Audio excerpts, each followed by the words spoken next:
आकर्षित लैंडमार्क, सपनों का घर जैसा आप चाहते हैं हम बनाते हैं। 1, 2 एवं 3 BHK ready position flat. Call 9827321321। बड़ी खबर आपको मुरैना से बता दें, नहर के फूटने से खेतों में पानी घुस गया है। किसानों की सरसों की फसल पानी में डूब गई है और 100 बीघा सरसों की फसल को नुकसान हुआ है। केलारस तहसील के गुलपुरा गांव का यह मामला बताया जा रहा है और किसानों ने अधिकारियों पर भ्रष्टाचार के आरोप लगाए। तस्वीरें भी हम आपको दिखा रहे हैं। साल भर की मेहनत से फसल तैयार की जाती है, लेकिन भ्रष्टाचार आप देखिए किस तरह से किया जाता है। भ्रष्टाचार की भेंट चढ़ गई उनकी फसल। 100 बीघा सरसों की फसल को नुकसान पहुंचा है। बताया जा रहा है कि केलारस तहसील के गुलपुरा गांव की ये घटना है। नहर फूटी और उसके बाद जो सरसों की फसल थी वहां पर नहर का पानी घुस गया।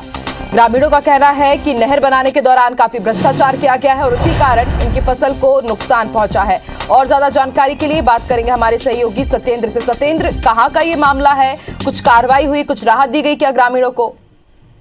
बिल्कुल, केलारस तहसील के ये गुलपुरा गांव का पूरा घटनाक्रम है और साफ तौर से जो कैनाल है वो लगातार सरकार द्वारा पैसे भेजे जाते हैं नहरों की साफ सफाई के लिए, और जहाँ भी हल्की टूट फूट दिखती है उसके लिए। तो कहीं ना कहीं किसानों का ये भी आरोप है कि ये जो सारे काम है वो सब कागजों में चलते हैं। इसके जो अधिकारी और जो भी अध्यक्ष और वो लोग रहते हैं सचिव, वो कागजों में ही पैसे निकालते हैं। कहीं ना कहीं देखने में आ रहा है कि जिस तरीके से 100 बीघा जो सरसों की जो फसल थी अभी बोवनी हुई थी और वो पूरी फसल साफ तौर से बिल्कुल नष्ट हो गई है। तो कहीं ना कहीं देखने में आया है कि जो किसान पूरे साल भर तक फसल को बिल्कुल सिंचित करता है और खाद बीज डालकर उस फसल को तैयार करता है, तो जिस तरीके से जो पानी का बहाव है और जिससे जो नहर फूटी है उससे साफ तौर से एक बड़ा नुकसान हुआ है। 100 बीघा से अधिक जमीन फसल है वो नुकसान हो गई है। तो कहीं ना कहीं हालांकि अभी मुआवजे और राहत राशि की बात की जाए तो ना तो अभी कोई प्रशासनिक अधिकारी मौके पर पहुंचे, ना कोई सर्वे दल वहां पर गया है जिसने कोई कार्रवाई की है।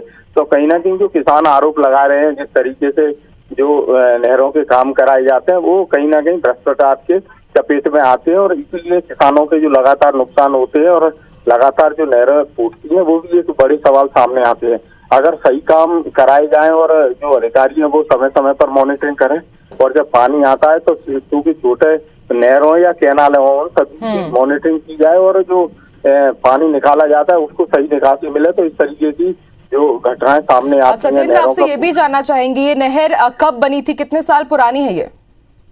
नहीं, नहर काफी इस समय पुरानी बनी हुई है, लेकिन उसको कंक्रीट उसकी हाल ही में 2-3 साल पूर्व कराई गई है और इसके लिए मेंटेनेंस के लिए भी अगर बात की जाए तो समय समय पर सरकार द्वारा मेंटेनेंस के लिए भी पैसा भेजा जाता है। लेकिन अगर मेंटेनेंस के नाम पर देखा जाए तो ये जो जल संसाधन विभाग के जो अधिकारी हैं वो सभी इसमें उनकी सभी की मिली भगत रहती है और वो इसको लेकर और पूरी तरह से बंदरबांट करते हैं। इस पर क्योंकि अगर जिला प्रशासन के या कलेक्टर या और अधिकारियों की बात की जाए तो वो इस पर मॉनिटरिंग नहीं करते हैं। अगर कलेक्टर बिल्कुल सत्येंद्र, हजारों योजनाएं लाई जाती है राज्य सरकार और केंद्र सरकार के तरफ से, लेकिन बीच में जो अधिकारियों को जो मेन काम करना रहता है वो किस तरह से भ्रष्टाचार में लिप्त रहते हैं उसकी बानगी दिखा रही है तस्वीरें।